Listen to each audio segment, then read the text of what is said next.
Washington, D.C., la capital de Estados Unidos, se convirtió en el escenario de una serie de asesinatos que paralizaron al país. Un francotirador misterioso, con un rifle de alto calibre, comenzó a asesinar personas al azar. Pero lo más aterrador no era solo su precisión, sino su preparación. Este asesino no era un simple delincuente, era un hombre con entrenamiento militar, un veterano de guerra, alguien que sabía exactamente cómo y cuándo disparar para causar el mayor impacto. Lo peor de todo, esto ocurrió solo un año después del atentado a las Torres Gemelas. Estados Unidos ya estaba en un estado de paranoia. Y justo cuando el país intentaba recuperar la normalidad, apareció un asesino capaz de disparar a cualquiera, en cualquier momento, sin dejar rastro.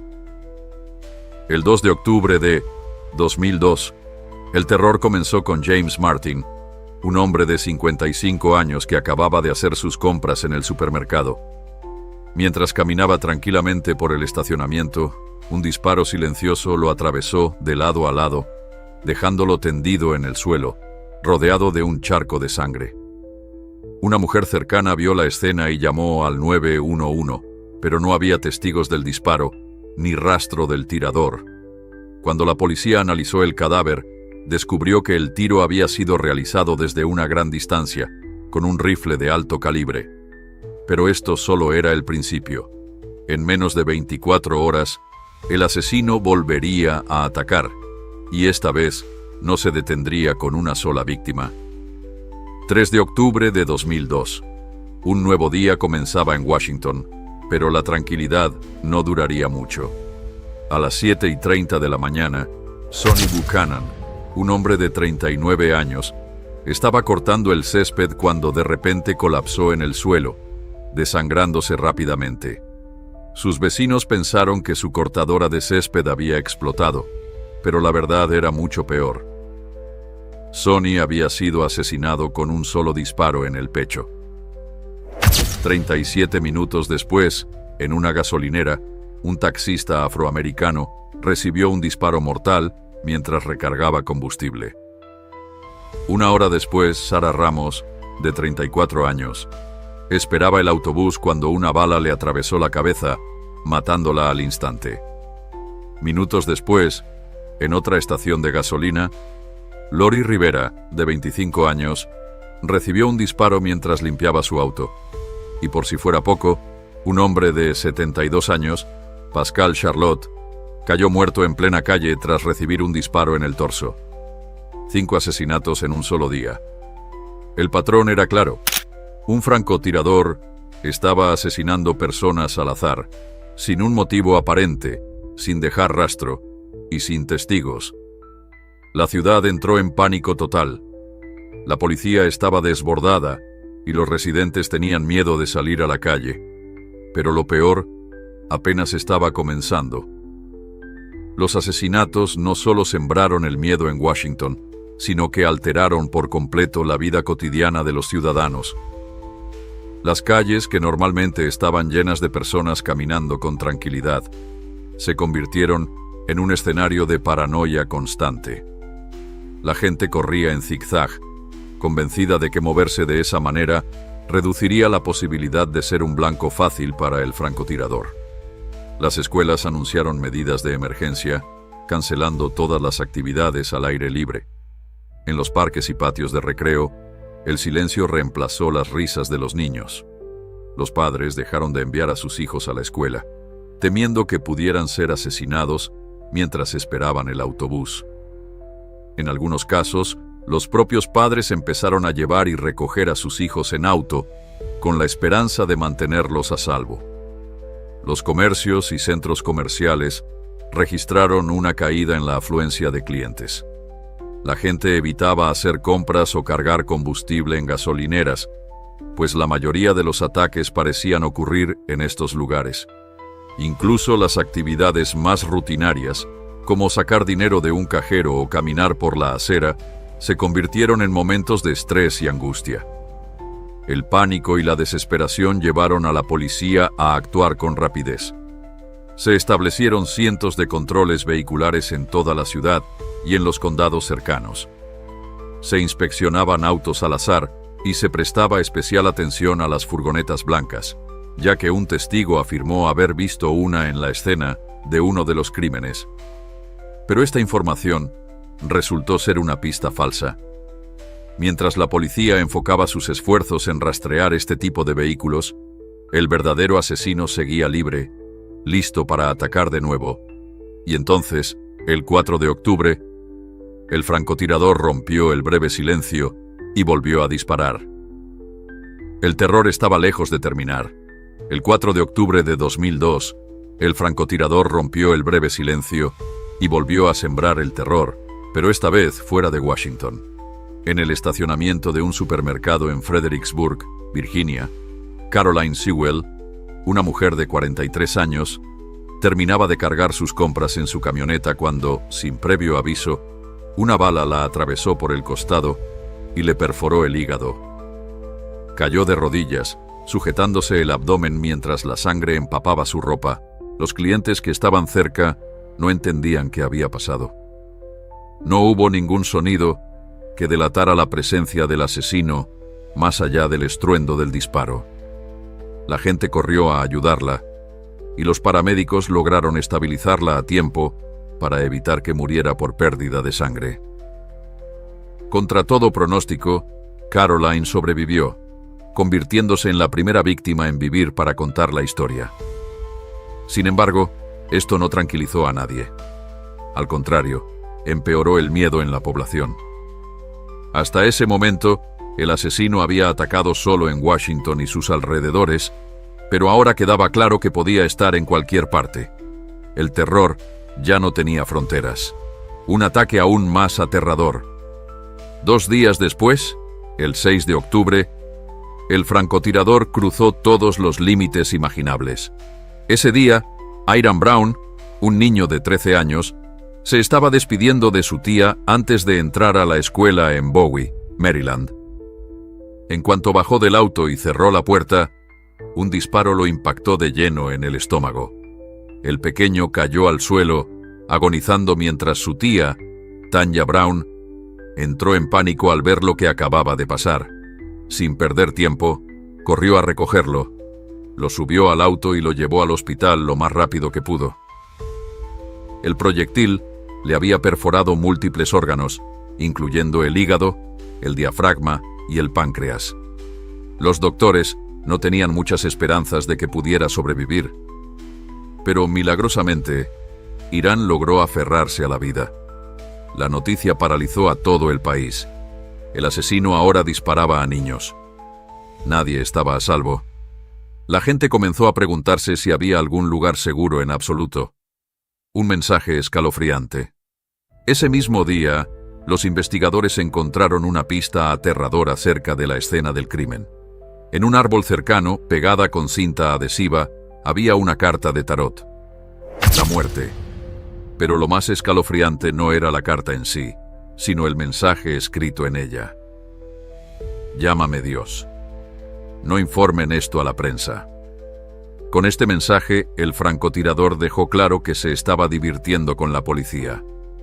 No solo mataba por placer, sino que ahora estaba jugando psicológicamente con las autoridades, alimentando el pánico colectivo y dejando pistas a propósito. Era una guerra de control. Y hasta ese momento, el asesino estaba ganando. Hasta ese momento, el francotirador de Washington había sido una sombra mortal.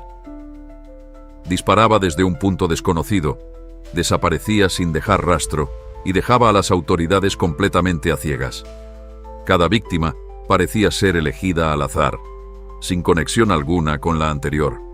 Hombres, mujeres, jóvenes, ancianos e incluso un niño de 13 años habían caído bajo su puntería. Pero entonces, por primera vez, el asesino decidió comunicarse directamente con la policía. El juego del terror estaba a punto de escalar a otro nivel. Un mensaje directo a la policía días después del ataque a Iran Brown. Los investigadores encontraron una segunda carta en una bolsa Ziploc en un bosque cercano a una de las escenas del crimen. Era un mensaje claro y directo dirigido a la policía. En la carta, el francotirador hizo una exigencia concreta. Quería $10 millones. Si no se cumplía su demanda, seguiría matando sin piedad. Pero lo más aterrador de la carta no era la cantidad de dinero. Era la amenaza final que el asesino escribió con sus propias manos. Sus niños no están a salvo en ningún sitio y en ningún momento. Era una advertencia explícita. No tenía remordimientos. Estaba dispuesto a seguir asesinando, sin importar si las víctimas eran niños o adultos. Era un mensaje de poder. Él estaba en control. El país entra en estado de pánico total. La noticia se filtró a la prensa, y con ella, la paranoia se multiplicó. Las escuelas reforzaron la seguridad. Los parques quedaron vacíos. Las estaciones de servicio, supermercados y calles se volvieron desiertos de miedo. El miedo se convirtió en histeria colectiva. Cualquiera podía ser la próxima víctima. Pero entre todo este caos, el asesino aún no había cometido un solo error que lo delatara. Las autoridades estaban desesperadas. La presión sobre la policía era inmensa. El país entero exigía respuestas. Sin embargo, lo que el francotirador no sabía era que su racha de asesinatos estaba por llegar a su fin, porque finalmente cometería su primer gran error. La policía local, el FBI, la ATF y otros organismos de seguridad unieron fuerzas para atrapar a este asesino invisible, pero él siempre iba un paso adelante. Era inteligente y meticuloso. No dejaba rastros, y su capacidad para atacar y desaparecer desafiaba toda lógica policial. El gran problema para las autoridades era que cada vez que revelaban alguna información sobre su modus operandi, el asesino la cambiaba de inmediato. Los detectives sospechaban que el francotirador estaba siguiendo de cerca las noticias, pues cada vez que la policía emitía un informe sobre su método de ataque, él ajustaba su estrategia. Esto lo hacía impredecible, y lo peor era que la gente se sentía completamente indefensa. La paranoia llega al límite. La psicosis en la población alcanzó niveles nunca antes vistos. Nadie quería salir de casa. Las calles seguían vacías, los parques permanecían desiertos y los conductores en las gasolineras se agachaban o se movían rápido al cargar combustible, temerosos de convertirse en la próxima víctima. El miedo a lo desconocido era lo más aterrador. No había un patrón claro, no había una lógica en los asesinatos. Cualquier persona, en cualquier momento, en cualquier lugar, podía caer bajo la mira del francotirador. Por eso, las autoridades intentaron acelerar la investigación, pero no tenían pistas sólidas. Era como si estuvieran buscando un fantasma armado con un rifle de alto calibre. Pero entonces, finalmente el asesino cometió un error, y ese error sería el principio de su caída. El francotirador creía tener todo bajo control, pero cometió su primer gran descuido. En una de las tantas llamadas que hizo a la policía, mencionó un robo en una licorería de Montgomery, Alabama. Era una referencia extraña. Los investigadores decidieron revisar nuevamente la escena de ese robo en busca de algo que conectara con el caso del francotirador. Lo que encontraron cambió el rumbo de la investigación. Entre la evidencia del robo, había una revista de armas de fuego que parecía haber sido dejada accidentalmente por el asaltante. Los agentes forenses la revisaron minuciosamente y, en una de sus páginas, encontraron una huella dactilar. Cuando la metieron en la base de datos del FBI, obtuvieron un nombre: Lee Boyd Malvo, un joven de 17 años nacido en Jamaica. Este descubrimiento cambió por completo la investigación, pero lo más impactante llegó cuando los agentes buscaron más información sobre Malvo.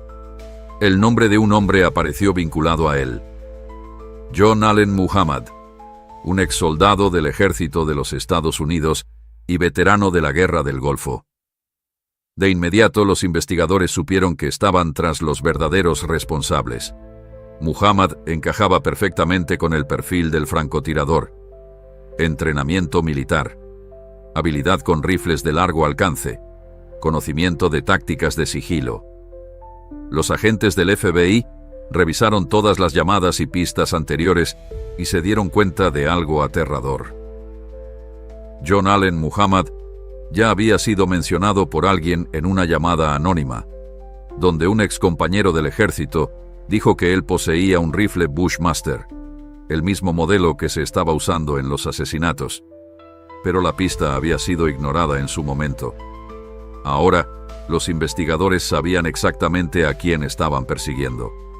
El juego del francotirador estaba por terminar. El 24 de octubre de 2002, después de 3 semanas de terror, el asesino que mantuvo en vilo a Washington y a todo Estados Unidos estaba a punto de ser capturado. Una llamada anónima llegó a las líneas de emergencia. Un hombre había identificado el vehículo en el que se movían los sospechosos.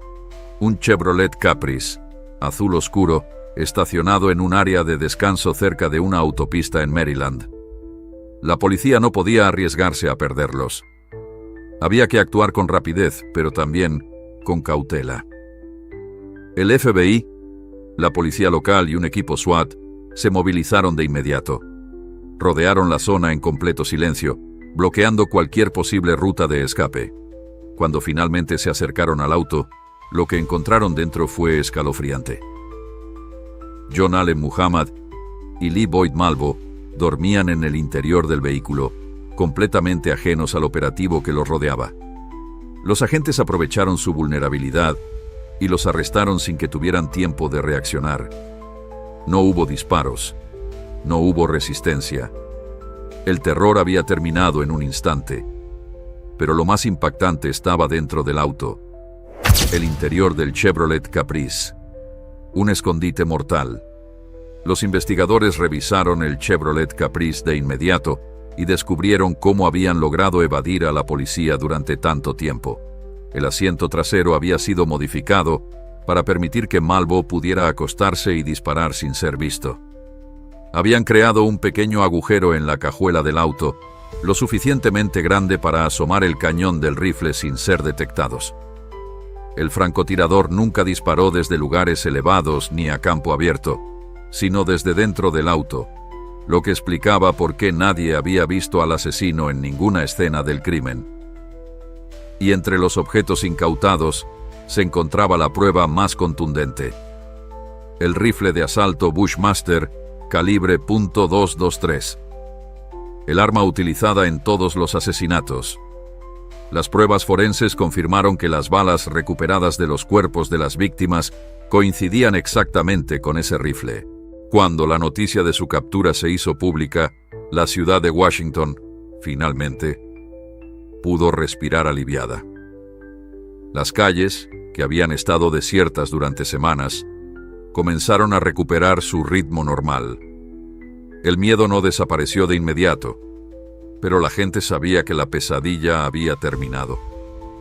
Después de una de las cacerías humanas más intensas en la historia moderna, los asesinos finalmente estaban tras las rejas. Pero aún faltaba algo más: la justicia. Tras su captura, John Allen Muhammad y Lee Boyd Malvo enfrentaron la justicia por los crímenes que aterrorizaron a Washington y a todo Estados Unidos. El juicio fue rápido y contundente. John Allen Muhammad, el cerebro detrás de los asesinatos, fue condenado a muerte. Lee Boyd Malvo, por ser menor de edad en el momento de los crímenes, recibió cadena perpetua sin posibilidad de libertad condicional. El 10 de noviembre de 2009, John Muhammad fue ejecutado por inyección letal en la prisión de Greensville, Virginia. No mostró remordimiento ni arrepentimiento hasta el último momento. Nunca confesó ni pidió perdón. Con su muerte, se cerraba un capítulo oscuro en la historia criminal de Estados Unidos. Pero el caso dejó una pregunta inquietante: ¿qué lleva a un hombre a cometer actos tan aterradores? El caso del francotirador de Washington no solo fue una ola de asesinatos, sino un experimento de terror y control sobre la sociedad. Un solo hombre, con un rifle y un cómplice, paralizó una de las ciudades más poderosas del mundo. Sembró el miedo, obligó a la policía a jugar bajo sus reglas y tuvo a toda una nación en vilo durante 3 semanas. Su historia es una prueba de cómo el miedo puede manipular a las personas y alterar la vida cotidiana, pero también es una lección de resiliencia y justicia. A pesar del pánico, las autoridades lograron atraparlo. A pesar del caos, Washington se recuperó. Este caso quedó marcado para siempre en la historia, pero las víctimas nunca serán olvidadas. Si te gustan los videos de crímenes reales, historias impactantes y casos que marcaron la historia, suscríbete al canal. Activa la campana de notificaciones para no perderte ninguno de nuestros próximos videos. Dale like si te pareció interesante esta historia. Déjanos en los comentarios qué opinas sobre este caso y si conoces otros que te gustaría ver en el canal. Nos vemos en el próximo video.